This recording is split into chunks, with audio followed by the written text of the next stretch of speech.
G'day, Andy here from Aussie Homesteads, part 2 on the distillation and making of hydrosol. That's Hydrosol, hydrosol, hydrosoluble. What we're doing is we're solubating all of the products that are in here into the steam. Now you can see how I've got it together, and I've got some clamps on it because this crock pot's about 50 years old and this rubber seal's a bit stretched, so it does do a bit of a piddle out here occasionally, so the clamp holds the lid on nice and tight.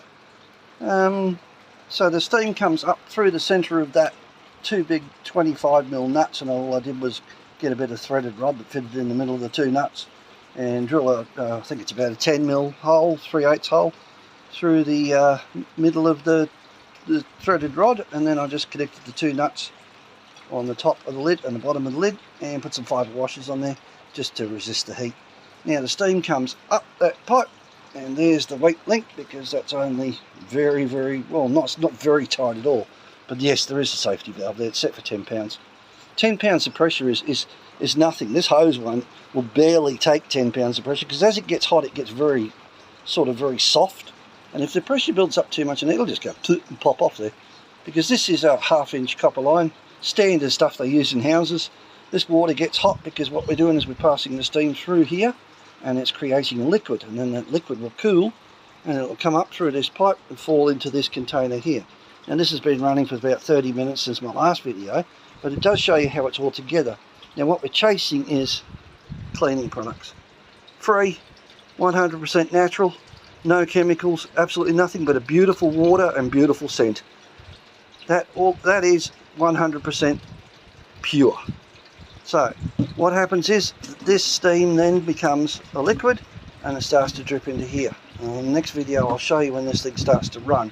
Now, as I said before, if we wanted to collect essential oils, we'd do one of two things. We either slow down the heat so that it gets more time to pass through all of that stuff that's in that container. Now what's in that container is just all the trimmings off the bushes. That's lemon tree, orange tree, mandarin. We've got, oh God, we've got all sorts in here. We've got lemongrass leaves in the bottom there. I think there's even some, here, look, there's some more.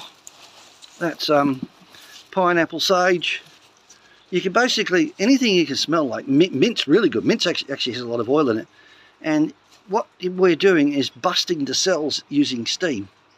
Inside those cellular wall of a plant, it's very, very easy to break the cellular wall of a plant. All you got to do is apply heat. So what we're doing is applying steam, breaks the cellular wall, releases the volatile oils, and therefore, and liquid of course, because the plants are mostly water. So let's go back up here again, and now what we're doing is collecting this stuff. It's a liquid, it's almost clear. You sometimes get a tiny little bit of oil floating on the top. That's what you're after if you're after essential oils. I'm not making essential oils at the moment. I'm making product for soaps, cleaning products. I use this for making deodorants. I use it for everything. I don't buy air freshener. I haven't bought products in probably 7 years. I just make all my own. Make all my own soaps, make all my own wines, beers, you name it, I make it. So what I've got here then is basically a free product. If I was to use that on an open fire, of course it would be free, but because of course the solar's running this, I'm not actually technically paying for that electricity. This is 2400 watts. This is the large pipe. So it's heating it up. Inside there is a little sort of a stand in the bottom to keep the product up off the floor so it doesn't burn it. And all we're doing is cranking the heat to create steam. Taking the steam, making it into a liquid. Taking the liquid and using it. So once it gets going, I'll do part 3 and I'll show you that it's steaming. I don't know if you can see those bubbles rising in there, but this water is getting to the point where you can't even stick your hand in there. So what I'll do then is I'll release the tap, and that tap will make the water run out that pipe, and then I'll put fresh water in there. You can put this water into buckets, cool it down, and keep the process going in a circular motion if you're not worried about wasting water. But I've got tons and tons of tank water, so we've got about 125,000 litres of water. So we're not short of water at the moment. So I do all the making of wet products when we've got the water. So basically we're just on the summer rains now, and we've copped a lot of water. So I'm making anything I can with water. That means doing all the laundry. And I'll use this as rinse aid. I use that as a cleaning product. You can put it, if you could smell this stuff, guys, it is fabulous. That one there is just made out of lemongrass, and its scent is to die for. And you just spray it around your house as an air freshener. But as soon as this thing starts getting cranking up, I'll take this out way here. I'll get a litre out of that lot there. So once the water's gone through there and done its business, then I'll put another lot of water into that same batch of material. You get 2 hits out of 1 batch of material. That's just scrunched up handsfuls, just rammed as much as you damn well can in there. Jump up and down on it if you have to, but get as much as you can in there, because you're trying to get as much as you can released on the, because the heat, if you were to pay for this, you want to get the maximum benefit.